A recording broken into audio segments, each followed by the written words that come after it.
So finally ma'am का entry हो गया है। महादेव महादेव। देखिए मैम का आज गोरखपुर में जो है बहुत बड़ा इवेंट है। क्या कुछ कहिएगा विजय भैया? हम क्या कहब, आप सब आशीर्वाद दी। और शिल्पी मैम क्या कुछ कहिएगा? बहुत तगड़ा इवेंट है नीलम मैम के साथ। इवेंट है। सबसे पहले सभी को मेरा सादर प्रणाम। और इस गाने को आप लोग ढेर सारा संख्या में सुनिए। ढेर सारा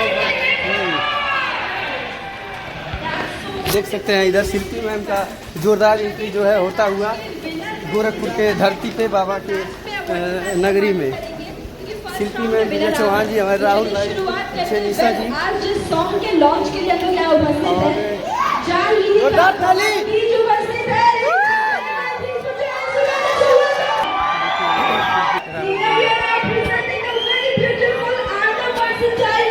हर्ष भाई अपने विजय भैया जोरदार एंट्री जो है वो है गोरखपुर